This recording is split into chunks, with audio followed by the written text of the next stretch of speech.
Hi hello guys, welcome back to Aadya colourful.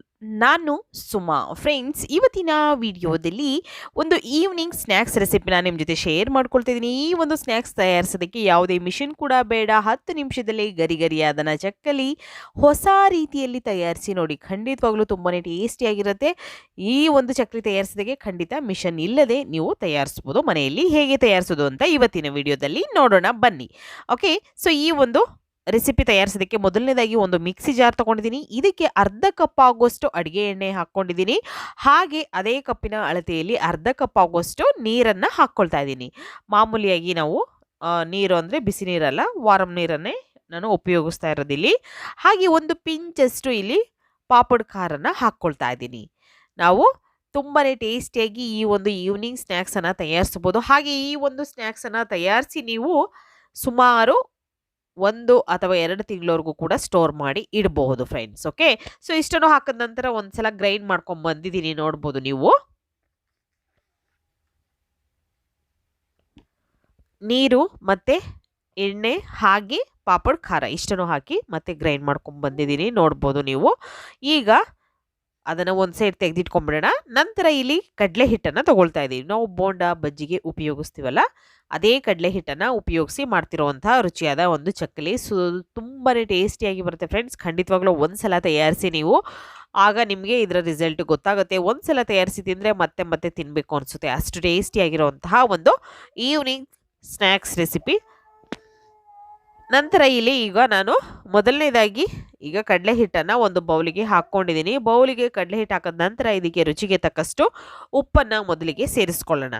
ನೋಡಿ, ನೀವು ಸುಮಾರು ಟೈಪಲ್ಲಿ ಚಕ್ಲಿಗಳನ್ನು ತಯಾರಿಸಿರ್ತೀರ ಫ್ರೆಂಡ್ಸ್. ಆದರೆ ಚಕ್ಲಿ ಮಿಷನ್ನೇ ಇಲ್ಲದೆ, ಚಕ್ಲಿ ಒಳ್ಳಿಲ್ಲದೆ ಹೇಗೆ ನಾವು ಮನೆಯಲ್ಲಿ ಚಕ್ಲಿಯನ್ನು ತಯಾರಿಸ್ಕೋಬೋದು ಅಂತ ಇವತ್ತಿನ ವಿಡಿಯೋದಲ್ಲಿ ನಾನು ತಿಳಿಸ್ಕೊಡ್ತೀನಿ. ಖಂಡಿತವಾಗ್ಲೂ ಪರ್ಫೆಕ್ಟಾಗಿ ಚಕ್ಲಿ ನೀವು ಮನೆಯಲ್ಲಿ ಚಕ್ಲಿ ಇಲ್ಲದೇ ತಯಾರಿಸ್ಬೋದು. ಈಗ ಸ್ವಲ್ಪ ಅಡುಗೆ ಅರಿಶಿನ ಹಾಕ್ಕೊಂಡಿದ್ದೀನಿ, ಒಂದು 1/4 ಟೀ ಸ್ಪೂನ್ ಆಗುವಷ್ಟು. ನಂತರ ನಾನಿಲ್ಲಿ ಕಸೂರಿ ಮೇಥಿಯನ್ನು ಹಾಕ್ಕೊಳ್ತಿದ್ದೀನಿ. ಕೈಯಲ್ಲೇ ಸ್ವಲ್ಪ ಮ್ಯಾಶ್ ಮಾಡಿ ಹಾಕ್ಕೊಂಡಿದ್ದೀನಿ. ತುಂಬಾ ಚೆನ್ನಾಗಿ ಪರಿಮಳ ಬರುತ್ತೆ, ತುಂಬಾ ಟೇಸ್ಟಿಯಾಗಿ ಕೂಡ ಇರುತ್ತೆ ಈ ಒಂದು ರುಚಿಯಾಗಿರುವಂಥ ಸ್ನ್ಯಾಕ್ಸು. ಮತ್ತು ಸ್ವಲ್ಪ ಅಜ್ವೈನ್ ಕೂಡ ಹಾಕ್ಕೊಳ್ತಾ ಇದ್ದೀನಿ. ಅಜ್ವೈನ್ನ ನೀವು ಕೈಯಿಂದನೇ ಕ್ರಷ್ ಮಾಡಿ ಕೂಡ ಹಾಕ್ಕೊಳ್ಬೋದು, ಅಥವಾ ಹಾಗೆ ಕೂಡ ಹಾಕ್ಕೊಳ್ಬೋದು. ಅಕಸ್ಮಾತ್ ಅಜ್ವೈನ್ ಇಲ್ಲ ಅಂದರೆ ಜೀರಿಗೆ ಕೂಡ ಹಾಕ್ಕೊಳ್ಬೋದು ಫ್ರೆಂಡ್ಸ್, ಏನು ತೊಂದರೆ ಇಲ್ಲ. ಸೊ ಜೀರಿಗೆ, ಕಸೂರಿ ಮೇಥಿಯನ್ನು ಹಾಕ್ಕೊಳ್ಬೋದು. ಕಸೂರಿ ಮೇಥಿ ಇದ್ದರೆ ಉಪಯೋಗಿಸಿ, ಇಲ್ಲ ಅಂತಂದರೆ ಸ್ಕಿಪ್ ಮಾಡಿ, ಏನೋ ತೊಂದರೆ ಇಲ್ಲ. ಓಕೆ, ಈಗ ಮಿಕ್ಸ್ ಮಾಡ್ಕೊಳ್ಳೋಣ ನೀಟಾಗಿ. ನಾನು ಇದನ್ನು ಮಿಕ್ಸ್ ಮಾಡ್ಕೊಳ್ತಾ ಇದ್ದೀನಿ. ತುಂಬಾ ಟೇಸ್ಟಿಯಾಗಿ ಈಸಿಯಾಗಿ ಆಗುವಂತಹ ಗರಿ ಗರಿಯಾಗಿರುವಂತಹ ಮಿಷನ್ ಇಲ್ಲದೆ 10 ನಿಮಿಷದಲ್ಲಿ ಗರಿ ಗರಿಯಾದ ಚಕ್ಕಲಿ ಹೊಸ ರೀತಿಯಲ್ಲಿ ಖಂಡಿತವಾಗ್ಲೂ ತಯಾರಿಸಿ ನೋಡಿ. ಓಕೆ, ಈಗ ಮಿಕ್ಸ್ ಮಾಡಿದ್ದೀನಿ. ಮಿಕ್ಸ್ ಮಾಡಿದ ನಂತರ ನೀಟಾಗಿ ಇವಾಗ ನಾವು ಗ್ರೈಂಡ್ ಮಾಡಿರೋವಂಥದ್ದು ಅಡಿಗೆ ಎಣ್ಣೆ ಮತ್ತು ನೀರು ಹಾಗೆ ಪಾಪಡ್ ಖಾರ ಇಷ್ಟನ್ನು ಕೂಡ ಗ್ರೈಂಡ್ ಮಾಡ್ಕೊಂಡಿದ್ವಿ. ಆ ಒಂದು ನೀರನ್ನು ಇದಕ್ಕೆ ಉಪಯೋಗಿಸ್ತಾ ಇದ್ದೀನಿ. ಹಿಟ್ಟನ್ನು ಕಲಸೋದಕ್ಕೆ ಯಾವಾಗಲೂ ನಾವು ಅದೇ ನೀರನ್ನು ಉಪಯೋಗಿಸ್ಬೇಕಾಗುತ್ತೆ. ಓಕೆ, ಸೊ ಅಕಸ್ಮಾತ್ ಕಮ್ಮಿ ಆಯಿತು ಅನ್ನೋದಾದರೆ ನೀವು ಸ್ವಲ್ಪ ನೀರನ್ನು ಉಪಯೋಗಿಸ್ಬೋದು, ಏನೂ ತೊಂದರೆ ಇಲ್ಲ. ಇಲ್ಲಿ ಪಾಪಡ್ ಖಾರನ ಉಪಯೋಗಿಸಿದ್ದೀನಿ ಫ್ರೆಂಡ್ಸ್. ನಿಮಗೆ ಬೇಕು ಅಂದರೆ ನೀವು ಅಚ್ಕಾರದ ಪುಡಿಯನ್ನು ಕೂಡ ಹಾಕ್ಕೊಳ್ಬೋದು, ತುಂಬಾ ಚೆನ್ನಾಗಿರುತ್ತೆ ಹಾಗೆ ಹಾಕ್ಕೊಂಡ್ರೂ ಕೂಡ. ಸೊ ಈಗ ನೋಡಿ, ನಾನು ಸ್ವಲ್ಪನೇ ನೀರನ್ನು ಹಾಕ್ಕೊಳ್ತಾ ಹಿಟ್ಟನ್ನು ಕಲಿಸ್ಕೊಳ್ತಾ ಇದ್ದೀನಿ. ತುಂಬಾ ಈಸಿಯಾಗಿ ಟೇಸ್ಟಿಯಾಗಿ ಆಗುವಂಥ ಒಂದು ಗರಿ ಗರಿಯಾಗಿರುವಂಥ ರುಚಿಯಾದ ಈವ್ನಿಂಗ್ ಸ್ನ್ಯಾಕ್ಸ್ ರೆಸಿಪಿ ಇದು. ಸೊ ನೋಡಿ, ಈಗ ಹಿಟ್ಟನ್ನು ಕಲಿಸ್ಕೊಳ್ಳೋಣ ನೀಟಾಗಿ. ಅಂದರೆ ಇದನ್ನು ನಾನು ಗಟ್ಟಿಯಾಗಿ ಕಲಿಸೋದಿಲ್ಲ, ಸ್ವಲ್ಪ ತೆಳ್ಳಗೆ ಈ ಹಿಟ್ಟನ್ನು ಕಲಿಸ್ಕೋಬೇಕಾಗುತ್ತೆ. ಸೊ ನೋಡಿ, ಈ ರೀತಿಯಾಗಿ ನಾನು ಹಿಟ್ಟನ್ನು ಕಲಿಸ್ಕೊಳ್ತಾ ಇದ್ದೀನಿ. ನಾವು ಚಕ್ಲಿ ಒಳ್ಳಿಗೆ ಹಾಕಬೇಕಾದ್ರೆ ನಾವು ಖಂಡಿತವಾಗ್ಲೂ ಗಟ್ಟಿಯಾಗಿ ಒಂದು ಹಿಟ್ಟನ್ನು ಕಲಿಸ್ಕೊಳ್ತೀವಿ ಚಕ್ಲಿ ಮಾಡಬೇಕಾದ್ರೆ. ಆದರೆ ನಾವು ಇದನ್ನು ಚಕ್ಲಿ ಒಳ್ಳಿಗೆ ಹಾಕ್ದಲೇ, ಚಕ್ಲಿ ಇಲ್ದಲೇ ಮಾಡ್ತಿರೋವಂತಹ ಒಂದು ಚಕ್ಲಿ ರೆಸಿಪಿ. ಸೊ ಹಾಗಾಗಿ ನಾವು ಹಿಟ್ಟನ್ನು ಈ ರೀತಿಯಾಗಿ ಕಲಿಸ್ಕೋಬೇಕಾಗುತ್ತೆ. ನಂತರ ಇವಾಗ ಒಂದು ಅಡುಗೆ ಎಣ್ಣೆ ಬರುತ್ತಲ್ಲ, ಸೊ ಅದರ ಒಂದು ಕವರನ್ನು ತೊಗೊಂಡಿದ್ದೀನಿ. ಸೊ ನೋಡ್ಬೋದು, ಅಥವಾ ಪೈಪ್ ಕವರ್ ಇದ್ದರೆ ಅದನ್ನು ಕೂಡ ಉಪಯೋಗಿಸ್ಬೋದು. ಸೊ ನೀವು ನಿಮಗೆ ಯಾವುದು ಅವೈಲೇಬಲ್ ಇರುತ್ತೋ ಅದನ್ನು ಉಪಯೋಗಿಸಿ ನೋಡಿ. ಈಗ ನಾನು ಈ ಒಂದು ಅಡುಗೆ ಎಣ್ಣೆಯ ಒಂದು ಪ್ಯಾಕೆಟನ್ನು ಉಪಯೋಗಿಸ್ತಾ ಇದ್ದೀನಿ. ಇದಕ್ಕೆ ಇವಾಗ ಈ ರೀತಿ ನಾವು ಒಂದು ಓರೆಯಾಗಿ ಅದನ್ನು ಇಟ್ಟು ಒಂದು ಲೋಟದಲ್ಲಿ ಇಟ್ಬಿಟ್ಟು ಅದಕ್ಕೆ ಈಗ ಕಲಸಿರುವಂಥ ಹಿಟ್ಟಿದೆಯಲ್ಲ ಅದನ್ನು ಅದಕ್ಕೆ ಹಾಕ್ಕೊಳ್ಳೋಣ. ನೋಡಿ ಎಷ್ಟು ಜನ ಕಾಮೆಂಟ್ ಮಾಡಿದರು ನನಗೆ ಖಂಡಿತವಾಗ್ಲೂ ಮ್ಯಾಮ್ ಚಕ್ಲಿ ಒಳ್ಳೆ ಇಲ್ಲ ಅಂದರೆ ಹೇಗೆ ನಾವು ಚಕ್ಲಿಯನ್ನು ತಯಾರಿಸ್ಕೋಬೋದು ಅಂತ. ಸೊ ಖಂಡಿತ ಈ ವಿಡಿಯೋ ಅವರಿಗೆಲ್ಲ ಹೆಲ್ಪ್ಫುಲ್ ಆಗುತ್ತೆ ಅಂತ ನಾನು ಭಾವಿಸ್ತೀನಿ ಫ್ರೆಂಡ್ಸ್. ಓಕೆ, ಸೊ ಹಿಟ್ಟನ್ನು ನಾನು ಹಾಕ್ಕೊಂಡಿದ್ದೀನಿ. ಹಾಕಿದ ನಂತರ ಈಗ ಇದಕ್ಕೆ ಒಂದು ರಬ್ಬರ್ ಬ್ಯಾಂಡ್ ಅಥವಾ ಏನಾದರೂ ರಬ್ಬರ್ ಬ್ಯಾಂಡ್ ಹಾಕ್ಕೊಳ್ಬೋದು ಅಥವಾ ಹಾಗೆ ಕೂಡ ನೀವು ಮಾಡ್ಕೊಬೋದು. ಸೊ ಈಗ ನೋಡಿ ನಾನು ತುದಿಯನ್ನು ಕಟ್ ಮಾಡ್ಕೊಂಡಿದ್ದೀನಿ. ಕಟ್ ಮಾಡಿದ ನಂತರ ಡೈರೆಕ್ಟಾಗಿ ಎಣ್ಣೆಗೆ ಹಾಕ್ಕೊಳ್ತಾ ಇದ್ದೀನಿ. ಸೊ ನೋಡ್ಬೋದು ಎಣ್ಣೆ ಮೀಡಿಯಮಾಗಿ ಕಾದಿದೆ. ಇವಾಗ ನಾವು ಚಕ್ಲಿಯನ್ನು ಇದಕ್ಕೆ ಹಾಕ್ಕೊಳ್ಳೋಣ. ನೋಡಿ ಎಷ್ಟು ಚೆನ್ನಾಗಿ ಬರ್ತಾ ಇದೆ ಅಂತ ನೀವೇ ನೋಡ್ಬೋದು.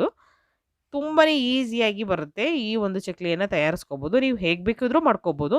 ರೌಂಡ್ ಶೇಪಲ್ಲಿ ಬೇಕು ಅಂದರೆ ರೌಂಡ್ ಶೇಪಲ್ಲಿ ಕೂಡ ಮಾಡ್ಕೋಬೋದು, ಅಥವಾ ಈ ಥರ ಸ್ಟ್ರೈಟ್ ಕೂಡ ನೀವು ಚಕ್ಲಿಯನ್ನು ಹಾಕ್ಕೊಳ್ತೀವಿ ಅಂದರೆ ಹಾಗೆ ಕೂಡ ಮಾಡ್ಕೋಬೋದು. ಸೊ ಟೋಟಲಾಗಿ ನೀವು ಹೇಗಾದರೂ ಈ ಒಂದು ಸ್ನ್ಯಾಕ್ಸನ್ನು ತಯಾರಿಸ್ಕೋಬೋದು. ನೋಡ್ಬೋದು ನಾವು ಚಕ್ಲಿ ಕೂಡ ತಯಾರಿಸಿ ನಿಮಗೆ ತೋರಿಸ್ತಾ ಇದ್ದೀವಿ. ತುಂಬಾ ಈಸಿಯಾಗಿ ಮನೆಯಲ್ಲಿಯೇ ನೀವು ಯಾವುದೇ ಮಿಷಿನ್ ಇಲ್ಲದೆ 10 ನಿಮಿಷದಲ್ಲಿ ಗರಿಗರಿಯಾಗಿರುವಂಥ ಚಕ್ಲಿಯನ್ನು ತಯಾರಿಸ್ಬೋದು ಫ್ರೆಂಡ್ಸ್. ಓಕೆ, ಸೊ ಶೇಪ್ ಮಾತ್ರ ಸ್ವಲ್ಪ ಹೇರುಪೇರು ಆಗುತ್ತೆ ಅಷ್ಟೇ. ಅಂದರೆ ಡಿಸೈನ್ ಏನೂ ಬರೋದಿಲ್ಲ. ಮಾಮೂಲಿಯಾಗಿ ನಮಗೆ ಖಾರದ ಥರ ಅನಿಸುತ್ತೆ ಅಷ್ಟೇ ಅದು. ಬಟ್ ನಿಮ್ಗೆ ಇದೇ ಥರ ಚಕ್ಲಿ ಆದರೆ ನೋಡೋದಕ್ಕೆ ಚಕ್ಲಿ ಥರ ಅನಿಸುತ್ತೆ.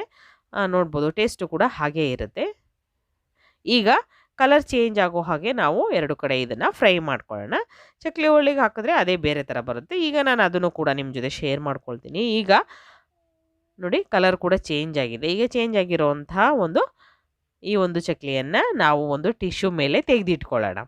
2 ಕಡೆ ಕೂಡ ಚೆನ್ನಾಗಿ ಫ್ರೈ ಮಾಡ್ಕೊಂಡಿದ್ದೀನಿ ನಾನು. ಕಲರ್ ಕೂಡ ಚೆನ್ನಾಗಿ ಕಲರ್ ಚೇಂಜ್ ಆಗಿದೆ. ಸೊ ನೋಡ್ಬೋದು ಈಗ ಆಗಿರೋಂತಹ ಒಂದು ಸ್ನ್ಯಾಕ್ಸನ್ನು ನಾವು ಒಂದು ಪೇಪರ್ ಮೇಲೆ ಟಿಶ್ಯೂ ಪೇಪರ್ ಮೇಲೆ ತೆಗೆದಿಟ್ಕೊಂಡಿದ್ದೀವಿ. ಈಗ ನಾನು ಚಕ್ಲಿ ಒಳ್ಳಿಗೆ ಹಾಕ್ಕೊಳ್ತಿದ್ದೀನಿ ಹಿಟ್ಟನ್ನು. ಸೊ ಅದರಲ್ಲಿ ನಾವು ಹೇಗೆ ಮಾಡ್ಕೊಳ್ಳೋದು ಅಂತ ತಿಳಿಸ್ಕೊಡ್ತಾ ಇದ್ದೀನಿ. ನಿಮಗೆ ಚಕ್ಲಿ ಒಳ್ಳು ಇದ್ದರೆ ಇದರಲ್ಲೇ ಉಪಯೋಗಿಸಿ, ಅಥವಾ ಇಲ್ಲ ಅನ್ನೋದಾದರೆ ಆ ರೀತಿಯಲ್ಲಿ ನೀವು ತಯಾರಿಸ್ಕೋಬೋದು, ಏನೂ ತೊಂದರೆ ಇಲ್ಲ. ಇದಕ್ಕೆ ಸ್ವಲ್ಪ ಆಯಿಲ್ನ ಗ್ರೀಸ್ ಮಾಡ್ಕೊಂಡಿದ್ದೀನಿ. ಗ್ರೀಸ್ ಮಾಡಿದ ನಂತರ ಹಿಟ್ಟನ್ನು ಇದಕ್ಕೆ ಹಾಕ್ಕೊಳ್ಳೋಣ. ಫಸ್ಟು ನೋಡಿ ಅದೇ ಹಿಟ್ಟನ್ನು ನಾನು ಹಾಕ್ಕೊಳ್ತಾ ಇದ್ದೀನಿ. ಸೊ ಇದ್ರೆ ನೀವು ಜಾಸ್ತಿ ಕಲಿಸ್ಕೊಂಡಿದ್ರೆ ಈ ರೀತಿಯಾಗಿ ಕೂಡ ನೀವು ತಯಾರಿಸ್ಕೋಬೋದು. ಅದೇ ರೀತಿ ಬೇಕು ಅಂದರೆ ಅದೇ ರೀತಿ ಕೂಡ ನೀವು ತಯಾರಿಸ್ಕೋಬೋದು. ಓಕೆ, ಸೊ ಈಗ ಆಗಿದೆ. ಈಗ ನಾನು ಅದನ್ನು ಕ್ಲೋಸ್ ಮಾಡ್ಕೊಳ್ತೀನಿ. ಕ್ಲೋಸ್ ಮಾಡಿ ಡೈರೆಕ್ಟಾಗಿ ನಾನು ಎಣ್ಣೆಯಲ್ಲಿ ಹಾಕ್ಕೊಳ್ತೀನಿ ಫ್ರೆಂಡ್ಸ್. ನೋಡಿ ಈಗ ನಾನು ಪಕ್ಕದಲ್ಲಿ ಹಾಕ್ಕೊಳ್ತಾ ಇದ್ದೀನಿ. ಈ ರೀತಿಯಾಗಿ ನಾವು ಚಕ್ಲಿಯನ್ನು ಫ್ರೈ ಮಾಡ್ಕೊಳ್ಳೋಣ. ಮಿಷಿನ್ ಇಲ್ಲದೆ ನೀವು 10 ನಿಮಿಷದಲ್ಲೂ ಕೂಡ ಈ ಗರಿಗರಿಯಾಗಿರುವಂಥ ಚಕ್ಲಿಯನ್ನು ಹೊಸ ರೀತಿಯಲ್ಲಿ ತಯಾರಿಸ್ಬೋದು. ಮಿಷಿನ್ ಇದ್ದರೆ ಖಂಡಿತವಾಗ್ಲೂ ಈ ರೀತಿ ಚಕ್ಲಿ ಒಳಗೆ ಹಾಕಿ ನೀವು ಚಕ್ಲಿಯನ್ನು ತಯಾರಿಸ್ಕೋಬೋದು. ಸೊ ಇದನ್ನು ಕೂಡ ಕಲರ್ ಚೇಂಜ್ ಆಗೋ ಹಾಗೆ ನಾವು ಫ್ರೈ ಮಾಡ್ಕೊಳ್ಳೋಣ 2 ಸೈಡ್ ಕೂಡ. ನೋಡ್ಬೋದು ಈಗ ಕಲರ್ ಕೂಡ ಎಷ್ಟು ಚೆನ್ನಾಗಿ ಬಂದಿದೆ ಅಂತ. ನೋಡಿ ಈ ರೀತಿಯಾಗಿ ಬಂದಿದೆ. ಇದನ್ನು ಕೂಡ ಈಗ ನಾವು ಅಲ್ಲಲ್ಲಿ ಕಟ್ ಮಾಡ್ಕೊಳ್ತಿದ್ದೀನಿ, ಯಾಕೆಂದರೆ ತೆಗಿಯೋದಕ್ಕೆ ನಮಗೆ ಈಸಿ ಆಗುತ್ತೆ ಅಂತ ಅಷ್ಟೇ. ಓಕೆ, ಫ್ರೈ ಮಾಡ್ಕೊಳ್ಳೋಣ ಚೆನ್ನಾಗಿ ಗರಿಗರಿಯಾಗಿ ಬರೋ ಹಾಗೆ. ಆದ ನಂತರ ಇವಾಗ ನಾವು ನಿಧಾನವಾಗಿ ಒಂದು ಟಿಶ್ಯೂ ಮೇಲೆ ತೆಗೆದಿಟ್ಕೊಳ್ಳೋಣ. ತುಂಬಾ ರುಚಿಯಾಗಿರುವಂಥ ಈವ್ನಿಂಗ್ ಸ್ನ್ಯಾಕ್ಸ್ ರೆಸಿಪಿನ ನಿಮ್ಮ ಜೊತೆ ಶೇರ್ ಮಾಡಿದ್ದೀನಿ ಫ್ರೆಂಡ್ಸ್. ಖಂಡಿತವಾಗ್ಲೂ ಈ ವಿಡಿಯೋ ಸ್ವಲ್ಪನಾದರೂ ಇಷ್ಟ ಆಗಿದ್ರೆ ಚಾನಲ್ನ ಸಬ್ಸ್ಕ್ರೈಬ್ ಮಾಡ್ಕೊಳ್ಳಿ ಫ್ರೆಂಡ್ಸ್. ಹಾಗೆ ಲೈಕ್ ಮಾಡಿ ಮತ್ತು ಹೆಚ್ಚೆಚ್ಚು ಶೇರ್ ಮಾಡಿ. ಓಕೆ, ಇವತ್ತಿನ ವಿಡಿಯೋ ಸ್ವಲ್ಪನಾದರೂ ಇಷ್ಟ ಆಗಿದ್ರೆ ಸಬ್ಸ್ಕ್ರೈಬ್ ಮಾಡ್ಕೊಳ್ಳಿ. ಇವತ್ತಿನ ವಿಡಿಯೋ ಇನ್ಸ್ಟೆಂಟ್ ಚಕ್ಲಿ ರೆಸಿಪಿ ಈಗ ರೆಡಿಯಾಗಿದೆ. ನೀವು ಕೂಡ ತಯಾರಿಸಿ ಹೇಗೆ ಬಂತು ಅಂತ ತಿಳಿಸಿ. ಇವತ್ತಿನ ವಿಡಿಯೋ ಇಲ್ಲಿಗೆ ಮುಗಿಸ್ತಾ ಇದ್ದೀನಿ. ಮತ್ತೆ ಇನ್ನೊಂದು ಹೊಸ ವಿಡಿಯೋ ಜೊತೆ ಬರ್ತೀನಿ. ಅಲ್ಲಿವರೆಗೂ take care, bye, see you.